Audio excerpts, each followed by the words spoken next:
Royal মানস national পার্কটি ভুটানে অবস্থিত হয় আর জঙ্গলের একদম ভেতরে হওয়ার জন্য ডাইরেক্ট কোনো রেলওয়ে স্টেশন এখানে আপনি পাবেন না। রয়্যাল মানসের নিয়ারেস্ট রেলওয়ে স্টেশন হলো নিউ বনগাইগাঁও স্টেশন অথবা বরপেটা রোড স্টেশনটি। কলকাতা থেকে যারা রয়্যাল মানস ন্যাশনাল পার্কটি ঘুরতে যেতে চান তাদের জন্য বেস্ট অপশন হলো হাওড়া কামাখ্যা বন্দে ভারত এক্সপ্রেস। এটি সময় লাগায় 11 ঘন্টা আর থার্সডে বাদে রোজ চলে। এছাড়াও আপনি পেতে পারেন কাঞ্চনজঙ্ঘা এক্সপ্রেস, যেটি শিয়ালদা থেকে নিউ বনগাইগাঁও যায়, সারাইঘাট এক্সপ্রেস যেটি হাওড়া জাংশন থেকে নিউ বনগাইগাঁও যায়, 13 থেকে 14 ঘন্টা লাগিয়ে দেয়। তাছাড়া আপনি পেতে পারেন কামরূপ এক্সপ্রেস। এক্সপ্রেস শুধু মানডে আর ফ্রাইডেই চলে, তো সেটা আপনার সুবিধার্থে দেখে রাখবেন। কিন্তু এছাড়া কাঞ্চনজঙ্ঘা এক্সপ্রেসও আরেকটি অপশন থাকতে পারে, বাট এটি পৌঁছে যায় রাত 11। তবে আমার সাজেশন হলো রাতের যে কোনো একটি ট্রেন ধরেই আপনি গন্তব্যের দিকে চলে যাবেন। তাতে কি হবে, ঘুমাতে ঘুমাতেই আপনার ট্রেন জার্নিটি চলে যাবে আর সকাল সকালই আপনি পৌঁছে যেতে পারেন রয়্যাল মানস আপনাদের সাফারির উদ্দেশ্যে। তবে ট্রেনের টিকিট পাওয়া একটু ভাগ্যের ব্যাপার, সেই জন্য বলবো আগে থেকেই ট্রেনের টিকিট বুক করে রাখবেন। নইলে কি করতে হবে আমি সেটিও জানাচ্ছি ভিডিওতে, ভিডিওটি শেষ অবধি দেখুন। তবে আপনি যেই স্টেশনেই নামুন না কেন, নিউ বনগাইগাঁওই হোক বা বরপেটা রোডই হোক, সেখান থেকে আপনার গাড়ির খরচ পড়বে 2,500 থেকে 3,000 টাকা মানস ন্যাশনাল পার্ক যেতে। মানস ন্যাশনাল পার্ক থেকেই আপনি যেতে পারবেন রয়্যাল মানস ন্যাশনাল পার্কটি। রয়্যাল মানস ন্যাশনাল পার্ক যাওয়ার সবথেকে ভালো সময় হলো মার্চ মাসটি। এছাড়া মে মাসে ন্যাশনাল পার্কটি বন্ধ থাকে, তো সেটা সবসময় মনে রাখবেন আপনারা। তবে সবথেকে বেশি বন্যপ্রাণী এই আপনি মার্চের সময়টিতেই দেখতে পাবেন। মানস ন্যাশনাল পার্কে কোথায় থাকতে হবে সেটি আমি আগের ভিডিওতে বলেছি। আই বাটনটি প্রেস করলেই আপনি আগের ভিডিওটি দেখতে পারবেন আমার চ্যানেলের। তবে অনেকেই মানস ন্যাশনাল পার্কে না থাকতে চেয়ে রয়্যাল মানস ন্যাশনাল পার্কে যারা থাকতে চান তাদের জন্য একটি সারপ্রাইজ আছে, ভিডিওটি এন্ড অবধি দেখুন।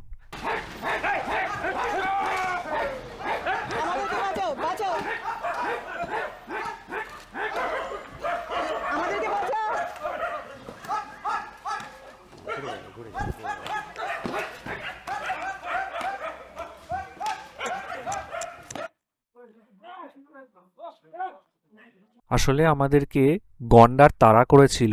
প্রথমে গন্ডারটি তাড়া করেছিল একটি ভুটান থেকে আসা ট্রাককে, কিন্তু তারপরেই গেটের পাড়ে আমাদেরই গাড়িটা সবার আগে থাকায় সেই তাড়াটা আমরাই খাই। যাক, আমাদেরকে পুলিশ আর তাদের কিছু রাস্তার কুকুররাই বাঁচালো, আর ওখানকার দোকানেরও মালিকরা কিছু এসে সেই পাথর ছুড়লো বলে সেই গন্ডার আমাদেরকে অ্যাটাক করলো না তখন। সেকেন্ড ডে আজকে, ফার্স্টে গিয়ে একটা রাইনো তাড়া করেছিল, সেটা দেখালাম। তো চেষ্টা করলাম দেখানোর, মানে নিজের ক্যামেরা কেঁপে গেছিলো তখন, এমনিতে মাথায় ইঞ্জুরি খেয়েছিল, আরও ভয় পেয়ে গেছিলো। কিন্তু এটাই হলো ব্যাপার।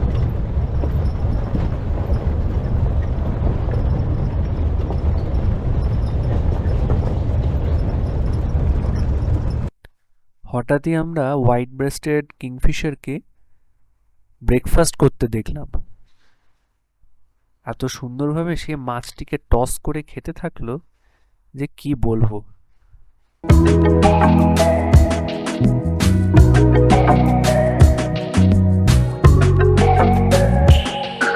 আমাদের গাইড দিলীপ দা যখন গাড়ি চালাচ্ছিলেন রয়্যাল মানস ভুটানের দিকে যাওয়ার উদ্দেশ্যে, তখন দেখি একটি প্রজাপতি তার হাতে বসে।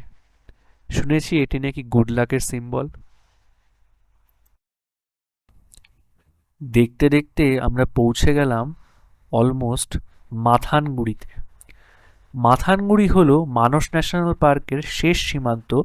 এরপরেই শুরু হয়ে যাবে ভুটানের রয়্যাল মানস ন্যাশনাল পার্কটি। মাথানগুড়ি বাংলোটি আগে থাকারও জায়গা ছিল, এখানে বুকিং করে আগে যাওয়া যেত আর রাত্রিবাসও করা যেত, কিন্তু এখন এটিকে একটি কনজারভেশন সেন্টার হিসেবেই বানানো হয়েছে। তো এখানে এখন আপাতত থাকা যায় না, কিন্তু আমরা একটু কিছুক্ষণের জন্য বিশ্রাম নেব, যাতে কি এই মাথানগুড়ি বাংলোটির সৌন্দর্য আপনাকে দেখিয়ে নিই আর দেখিয়ে দিই কোন দিকে আমরা অ্যাকচুয়ালি যাচ্ছি। ভুটান জাস্ট এই রিভারটা ক্রস করলেই।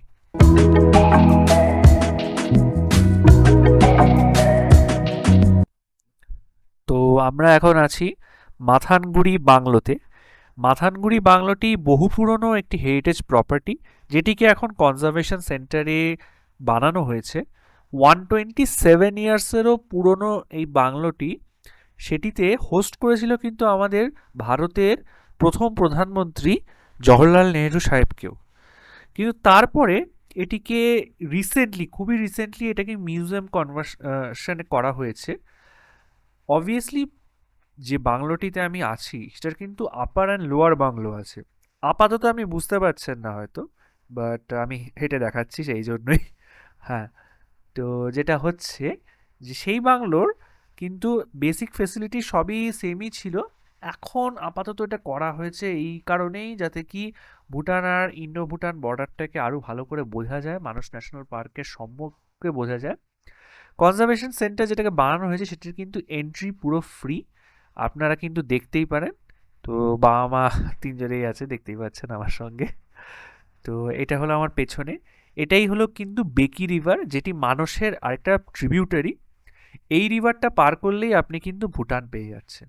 তো এটা কিন্তু খুবই সিগনিফিক্যান্ট এরিয়া এই অঞ্চলের। তো এটাই আমার কথা রইল।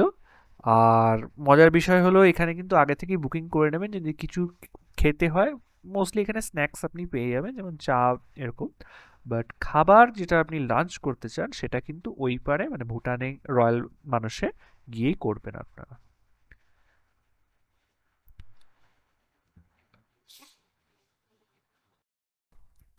রয়্যাল মানুষ যাওয়ার সময় কিন্তু সীমা সুরক্ষা বল বা যেটাকে আগে বর্ডার সিকিউরিটি ফোর্স বলা হতো তারা কিন্তু চেকিং করে। Delta 36 calling Delta 3.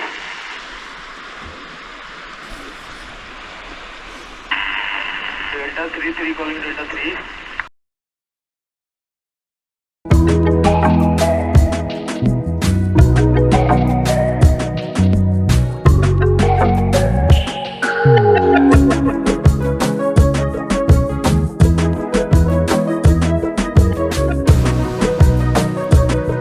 আচ্ছা, আমরা এরপরে রয়্যাল মানুষ ন্যাশনাল পার্কের ভেতরে ঢুকতে যাচ্ছি, তাই জন্য কিছু তথ্য আপনাদেরকে জানিয়ে রাখছি দর্শক বন্ধুরা। রয়্যাল মানুষ ন্যাশনাল পার্ক কিন্তু সবথেকে পুরনো ন্যাশনাল পার্ক ভুটানের।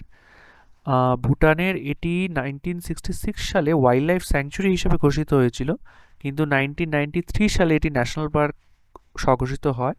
আর এটিও একটি UNESCO world heritage site.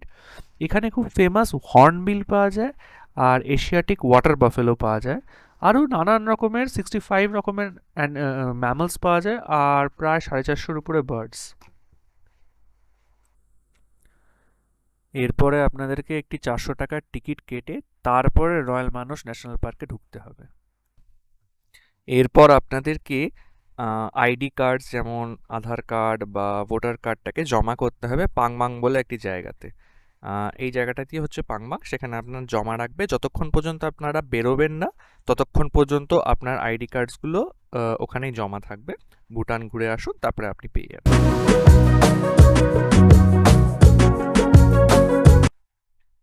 Safari করতে করতে হঠাৎই যা দেখতে পেলাম তা বিশ্বাস করতে পারবেন না। হঠাৎ আমরা দেখলাম এশিয়াটিক ওয়াটার বাফেলোদেরকে, যারা স্নান করছিল ব্রিজের জাস্ট ওই পারে। একটু জলের মধ্যেই তারা খুব সুন্দরভাবে শুয়েছিল, যেন মনে হচ্ছিল গ্রীষ্মকালীন আরাম নিচ্ছে। এই ওয়াটার বাফেলোদের ওজন প্রায় 1000 কিলোর ওপরে হয়, আর এদেরকে শুধু ইন্ডিয়া, ভুটান আর থাইল্যান্ড, ক্যাম্বোডিয়া ছাড়া কোথাও পাওয়াই যায় না। মাত্র 4000ই এগুলো বেঁচে আছে।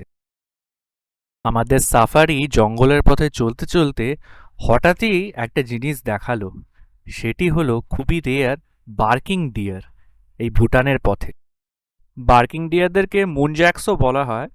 এই মুনজ্যাক্স বা বার্কিং ডিয়ার প্রজাতিরা 35 মিলিয়ন ইয়ার্স আগো এখানে এসছিল, আর মেনলি এদেরকে নেপাল, ভুটানের টেরাই রিজিয়নেই পাওয়া যায়।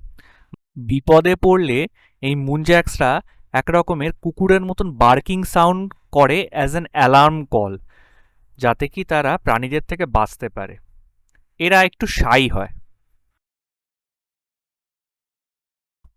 ভুটানের রয়্যাল মানস ন্যাশনাল পার্কের মজার বিষয়, এখানে গ্রামবাসীরা জঙ্গলের ভেতরেই থাকে।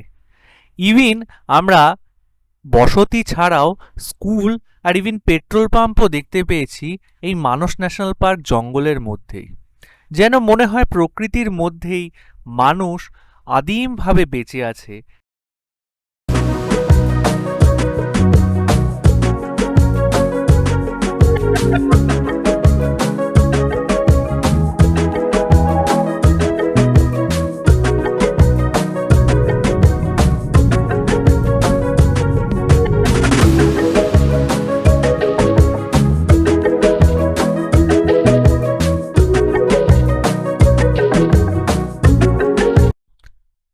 মজার বিষয় শুনবেন, এখানে কিন্তু ফরেস্ট রেঞ্জারদেরকে খুব অ্যালার্ট থাকতে হয়, কারণ যে কোনো সময় এই গ্রামবাসীদের গ্রাম এলাকায় অনেক রকমের জন্তুরা আর হিংস্র জন্তুরা চলে আসতে পারে।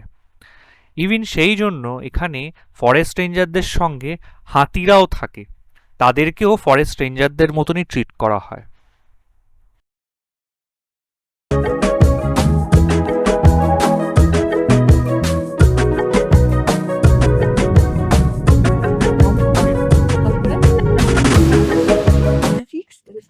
₹65 এর পেট্রোল, দেখো ইন্ডিয়ার ₹65 এর টাকা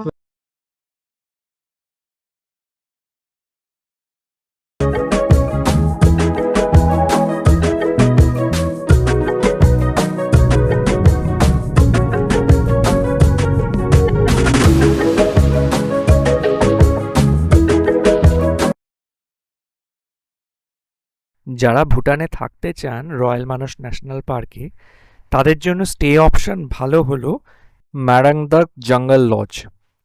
এখানে ৩,০০০ টাকা লাগবে থাকতে, ইনক্লুডিং 2 পার্সনের ব্রেকফাস্ট, আর স্টেটি হবে টেন্টের মধ্যে। আপনাদেরকে আমি দেখিয়ে দিলাম, যারা যারা থাকতে চান তারা তারা এখানে বুকিং করে নেবেন।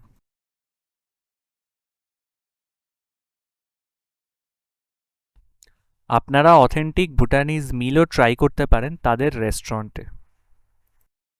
তারপরে লাঞ্চের পরে হঠাৎ আমরা গাছের দিকে দেখতেই জর্ডান বাজার পেলাম। জর্ডান বাজা অনেকটাই রেয়ার একটি বার্ড, শুধু হিমালয় তার টেরাইতেই পাওয়া যায়। নেপাল, ভুটান, ইন্ডিয়া সহ কিছু কিছু জায়গায় পাওয়ার চান্সেস থাকে, কিন্তু এটি দেখা খুবই বিরল। স্কারলেট মিনিভেটটিকেও দেখলাম, কি অপূর্বভাবে আমাদের দিকে তাকিয়েছিল যখন আমরা ছবি তুলছিলাম। যেন মনে হচ্ছিল যে শুধু বাজারকেই কেন, আমাকেও দেখো।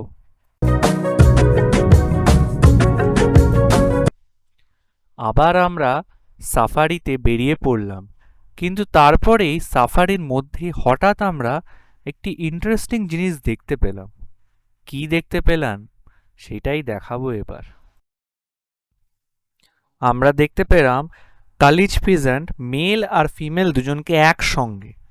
কালিজ ফিজেন্টকে union territory bird of Jammu কাশ্মীরও বলা হয়।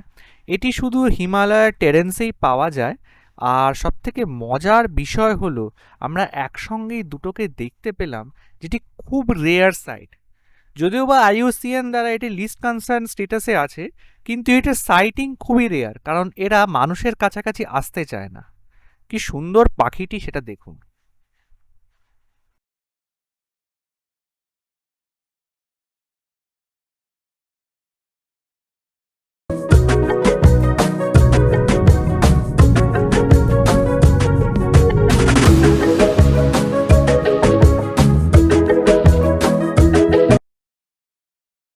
সাফারিতে অলমোস্ট সন্ধে হয়েই আসছিল।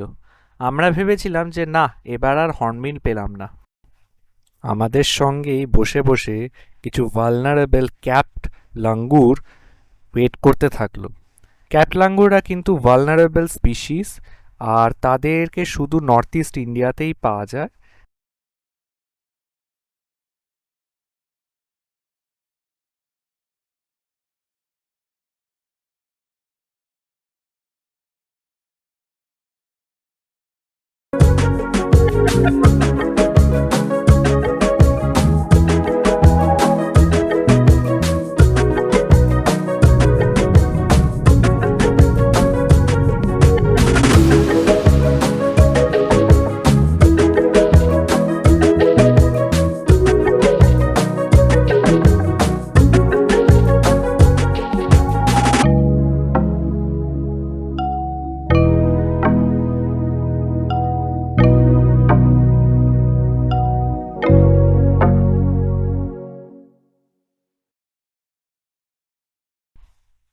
ঠিক যেন কোনো রোমাঞ্চকর মুভির চিত্রনাট্যের মতো, যেখানে লাস্টেই একটা প্লট টুইস্ট থাকে, সেইভাবেই আমরাও দেখতে পেলাম হর্নবিল, ম্যাজেস্টিক সেই হর্নবিলকে।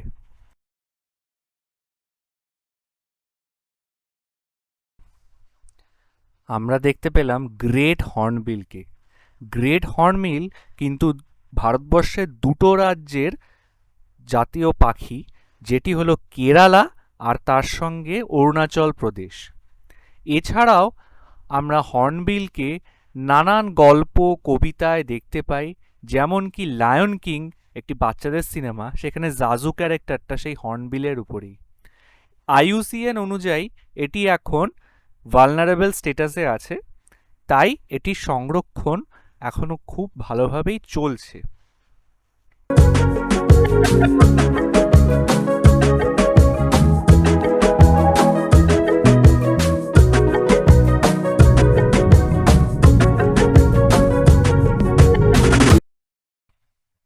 এইভাবেই আমাদের রয়্যাল মানস ন্যাশনাল পার্ক, যেটি ভুটানের সাইডের, সেটির জার্নি শেষ হলো।